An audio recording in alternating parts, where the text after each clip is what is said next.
Sur le papier, le nouveau C3 Aircross de Citroën coche presque toutes les cases. Pour les familles avies à la recherche d'un petit SUV du segment B, polyvalent et élégant, il y a un look tendance, un espace intérieur modulable, potentiellement pour jusqu'à 7 personnes, et le choix entre des motorisations classiques, hybrides ou entièrement électriques. C'est une voiture qui va vraiment faire connaître sa marque dans ce secteur. Je m'appelle Jonathan Crouch, je teste des voitures depuis plus de 40 ans. Vous les trouverez tous sur l'application Car and Driving Car Reviews ici. Je vais essayer de vous dire tout ce que vous devez vraiment savoir sur cette voiture, d'une manière que vous ne trouverez nulle part ailleurs. Et si vous pouviez ajouter le style et le côté aventureux d'un petit SUV combiné à l'espace intérieur et à la flexibilité d'un petit monospace. C'est une combinaison de qualité que beaucoup de marques ont promise, mais que cette voiture offre peut-être réellement. La Citroën C3 Aircross, dans sa seconde génération, entièrement repensée autour de la toute dernière plateforme Smart Car du groupe Stellantis. Ce châssis, c'est la base de ce conglomérat européen pour les modèles compacts. Espère-t-il rivaliser en rapport qualité-prix avec des voitures de pays à main-d'œuvre moins chères ? Nous l'avons déjà vu introduit dans une Citroën qui partage beaucoup avec ce SUV la quatrième génération de la citadine C3. C'est un C3 Aircross très différent de la voiture, celle qui, en 2017, a lancé la présence de Citroën dans le segment des crossovers pour les SUV citadins et qui a été largement restylée en 2021. Avant tout, elle est plus grande, ce qui signifie que vous pouvez désormais avoir l'option 7 places, ce qui est rare dans cette catégorie. Et il y a maintenant une version entièrement électrique, ainsi qu'une version hybride complète pour compenser la suppression du diesel. Pour une famille, à la recherche, peut-être, d'une seconde voiture, c'est un concurrent qui semble très complet. Vous pouvez en savoir plus sur ce type de petit SUV en téléchargeant l'application Car and Driving. Et si votre intérêt porte spécifiquement sur ce C3 Aircross, il vous faudra rester avec nous pour notre essai unique, le test routier Car and Driving. Comme prévu, ce SUV C3 Aircross est proposé avec la gamme habituelle de motorisation du groupe Stellantis pour une voiture de cette catégorie. Et bien sûr, elles sont toutes essentiellement les mêmes que celles utilisées par le modèle frère, la citadine C3. Si l'accessibilité financière est primordiale, vous opterez pour l'option classique.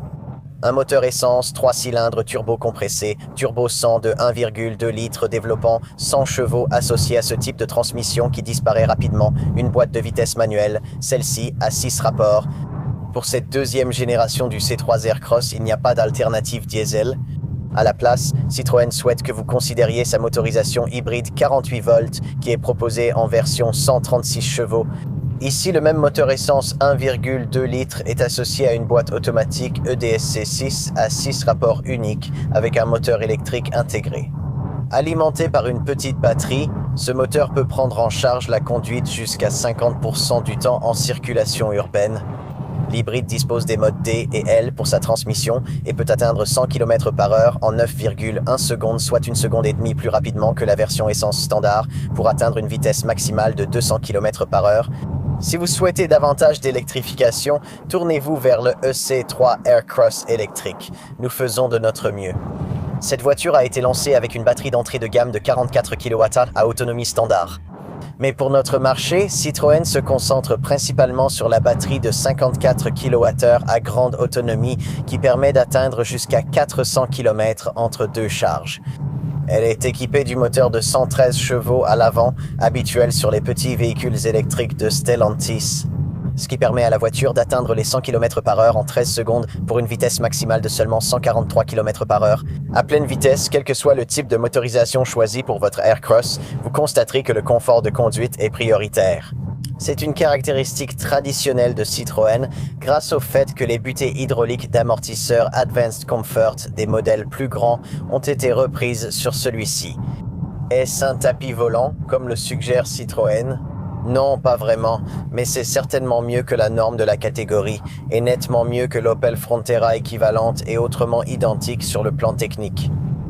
Le reste de la configuration de l'amortissement est conventionnel avec une suspension avant à jambes McPherson et un essieu arrière à traverse déformable. Qu'est-ce qui différencie le C3 Aircross de la citadine C3? Est-ce que ce modèle SUV offre une position de conduite légèrement surélevée? C'est dû à une garde au sol plus élevée, même si ce n'est pas suffisant. Pour faciliter les aventures hors route, le style robuste suggère que cette Citroën pourrait être prête pour des aventures sur route, du moins en termes de conduite. Le plaisir dans les virages serrés est encore plus limité que d'habitude dans cette catégorie de voitures. La direction un peu trop assistée y contribue, mais bien sûr, vous en profitez dans l'habitat urbain préféré de cette voiture. Le remorquage est pratiquement exclu avec cette EC3 Aircross. Avec une capacité de remorquage limitée à seulement 350 kg avec l'hybride, c'est 1250 kg et la TurboSand peut tracter jusqu'à 1500 kg.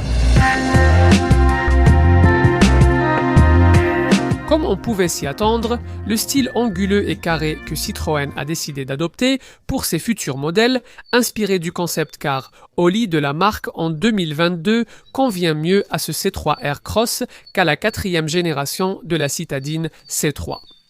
Comme l'autre modèle du groupe Stellantis dans ce segment, qui partage la même plateforme Smart Car du conglomérat, l'Opel Frontera, la Citroën est bien plus grande que la voiture qu'elle remplace. Avec 200 mm de plus que l'ancien C3 Aircross et une allure nettement plus SUV, accentuée par une garde au sol supplémentaire et des barres de toit noires, elle n'est en réalité que 250 mm plus courte qu'un C5 Aircross censé être bien plus long.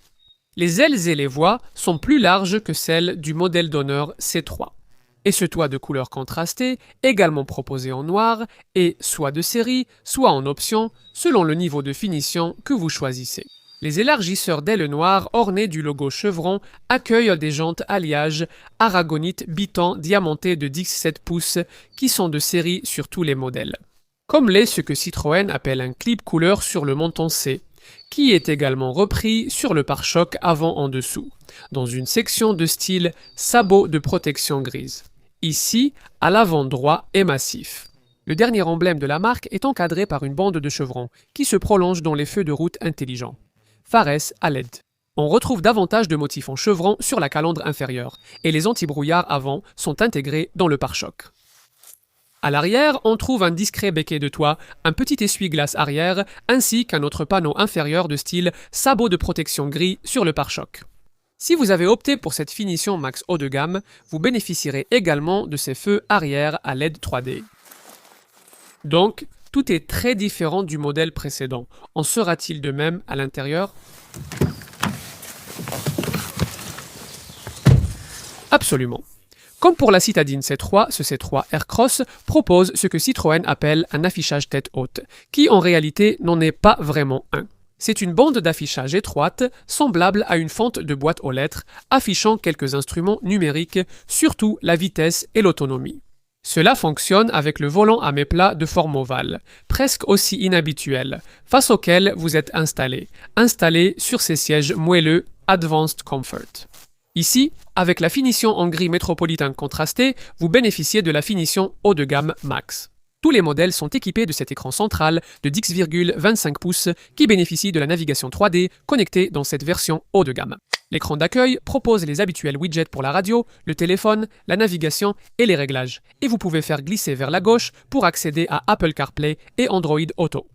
Heureusement, cet écran n'intègre pas les commandes de climatisation, que Citroën a enfin appris à séparer. Plus bas sur la console centrale, des détails originaux apportent la touche française nécessaire, comme les étranges aérateurs verticaux situés à chaque extrémité du tableau de bord, habillés du même noir laqué, brillant, que l'on retrouve sur la console centrale. Cependant, vous pourriez penser que vous pourriez vous passer de ces languettes en tissu rouge volontairement originales sur la porte, qui incitent le conducteur à s'amuser et le passager à rester cool. Vous n'êtes pas particulièrement assis en position dominante pour un véhicule censé être un SUV, mais c'est habituel pour un petit crossover de cette taille. La qualité de fabrication semble correcte. Les couleurs contrastées de l'habitacle fonctionnent bien ensemble. Et des textiles plus doux sont utilisés à certains endroits, comme sur ce bandeau de planche de bord, pour apporter un peu de répit face à tous ces plastiques durs. Il y a un gros angle mort à l'arrière, au niveau des 3/4, seulement légèrement atténué par de petites vitres latérales verticales. Bien, Il est temps de jeter un œil au siège arrière. Maintenant, ce modèle est clairement destiné à être une seconde voiture, mais conviendrait-il à une petite famille? Avec 380 mm de longueur supplémentaire par rapport à une C3 classique, ainsi qu'un empattement allongé de 132 mm, cela laisse penser que oui. Et pour faciliter l'accès, les portes arrière sont plus longues que celles d'une C3 citadine ordinaire. Effectivement, ici à la deuxième rangée, il y a suffisamment de place pour 2 adultes. Grâce à un empattement de 2,67 mètres, c'est le plus long de la catégorie. Et vous pourriez même installer une troisième personne de taille modeste au centre ici, grâce au plancher presque plat. Il y a encore ces languettes rouges un peu gênantes sur les portes, qui vous encouragent à vous sentir bien et à être heureux. Savoir si vous serez vraiment heureux avec les petits bacs de porte, les dossiers de siège droit et les appuis-têtes qui s'enfoncent inconfortablement dans votre nuque jusqu'à ce que vous les releviez, c'est une autre question. Mais Citroën fournit au moins 2 ports USB-C et une prise 12 volts. Décevant, car contrairement à l'ancien modèle, la banquette arrière n'est plus coulissante, alors que cela semblait essentiel pour cette seconde génération de C3 Aircross, parce que, chose inhabituelle pour un SUV du segment B. Il propose l'option d'une troisième rangée de sièges, mais uniquement sur les versions thermiques, ce qui explique pourquoi elle n'est pas présente sur cette IC3 Aircross d'essai. Comme vous pouvez l'imaginer, cette troisième rangée sera assez exiguë, et elle est destinée la plupart du temps uniquement à de jeunes enfants. Vous aurez ces sièges repliés pour dégager de l'espace, pour que vous puissiez accéder plus facilement au coffre de bonne taille. Il fait 460 litres dans cette version 5 places. Mais si vous avez une version à moteur thermique, avec la troisième rangée de sièges installée et repliée dans le plancher, ce chiffre tombe à seulement 300 litres. Et avec la troisième rangée de sièges relevée, bien sûr, vous ne pourrez pratiquement pas transporter de bagages. Citroën annonce un total de 40 litres. Une troisième rangée complètement amovible, comme vous en trouvez par exemple dans une Dacia Jogger, fonctionnerait probablement mieux. Tous les modèles C3 Aircross 5 places bénéficient de ce plancher à hauteur réglable. Mais il n'y a rien sous la base du coffre, donc pas de place pour une roue de secours, même temporaire. Même un kit de réparation de crevaison est en option. Il y a des renfoncements et un crochet à sac de chaque côté. Et vous avez une petite lumière tamisée à droite. La banquette arrière fractionnable 60-40, offrant jusqu'à 1600 litres d'espace, peut être rabattue. Au moment de ce test, début 2026, les prix de cette deuxième génération de Citroën C3 Aircross commençaient à environ 21 500 livres pour la version essence turbo classique et à partir de 25 000 livres pour l'hybride. À peu près le même prix que vous payerez pour la version équivalente de l'Opel Frontera, mécaniquement identique. Ici, nous avons choisi d'essayer la version entièrement électrique, les C3 Aircross. Comme sa cousine, l'Opel Frontera électrique de Stellantis, cette voiture a été lancée avec une batterie d'entrée de gamme de 44 kWh à autonomie standard. Mais pour le Royaume-Uni, Citroën concentre principalement les ventes sur la batterie à autonomie étendue de 54 kWh, légèrement plus grande, que nous essayons ici. Dans cette configuration, la EC3 Aircross est un peu moins chère que la Frontera équivalente, avec un prix d'environ 25 000 livres au moment du tournage, avec une subvention gouvernementale disponible de 1500 livres pour faire baisser le prix à environ 23 500 livres. Permettez-moi de vous donner plus de détails sur toute la gamme C3 Aircross. Les 3 motorisations disponibles avec cette voiture peuvent être associées à la finition Base Plus, avec l'hybride et le UC3. Il y a également la possibilité de débourser 2000 livres supplémentaires pour obtenir le niveau de finition max mieux équipé que nous testons ici. La version essence turbo conventionnelle n'est disponible qu'avec une boîte manuelle, comme on pourrait s'y attendre, tandis que l'hybride et le C3 ne sont proposés qu'avec une boîte automatique dans votre C3 Aircross. Et vous aurez la possibilité de débourser 765 livres supplémentaires pour une troisième rangée de sièges, ce qui, si vous l'ajoutez, ferait de ce modèle l'un des 7 places les moins chères en vente au Royaume-Uni. Passons maintenant aux équipements.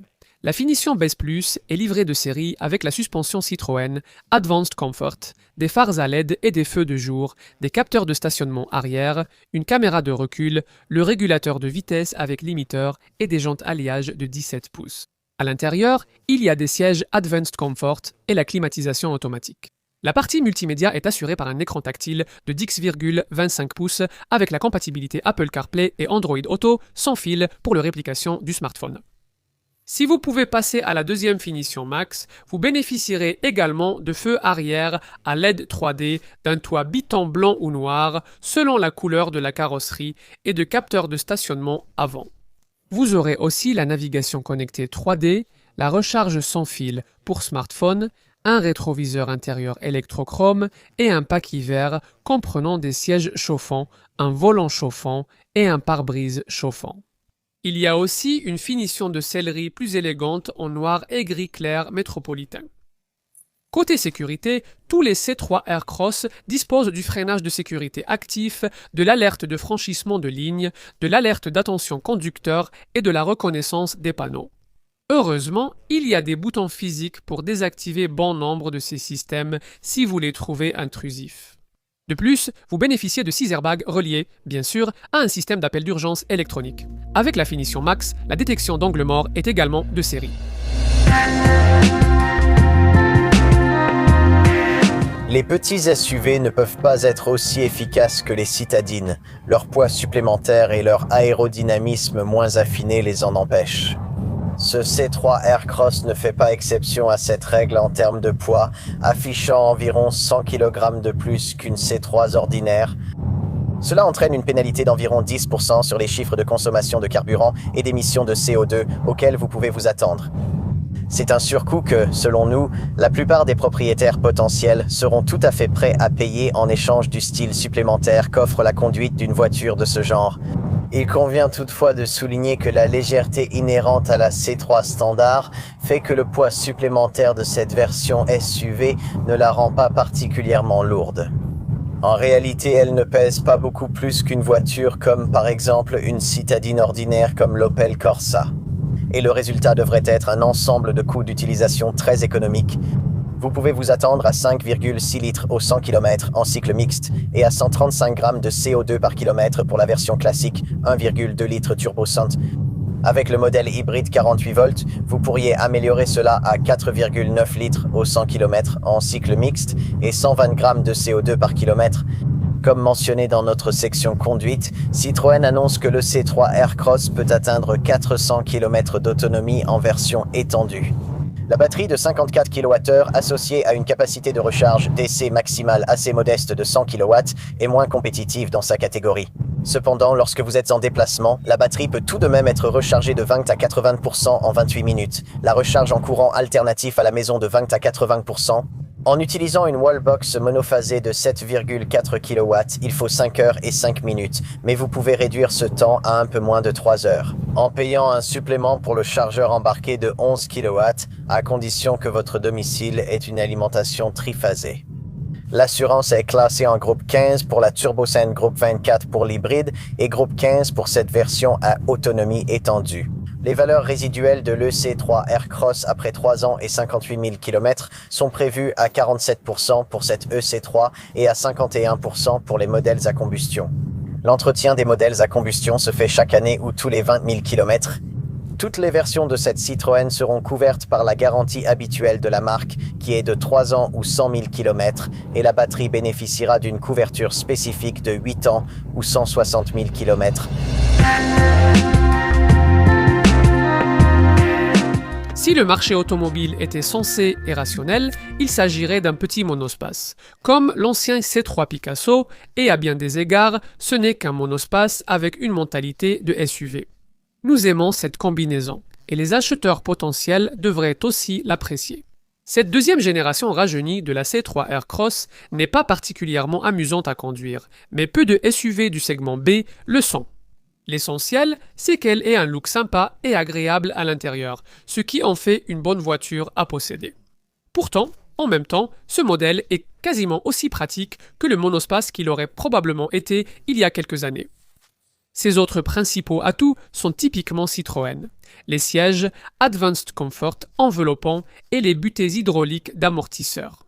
Le look coordonné au niveau des couleurs, le poids à vide léger et les moteurs efficaces qui ensemble signifient des coûts d'utilisation très compétitifs et une accessibilité financière dès l'achat. Cela vous permettrait de rouler en C3 Aircross avec une économie notable face aux versions similaires des principaux concurrents. Et en résumé, c'est l'idée que Citroën se fait de ce que devrait être un petit SUV de ce genre. Et cela le rend un peu différent de vos autres choix dans cette catégorie, ce qui pourrait signifier que vous finirez par aimer cette voiture bien plus que vous ne le pensiez.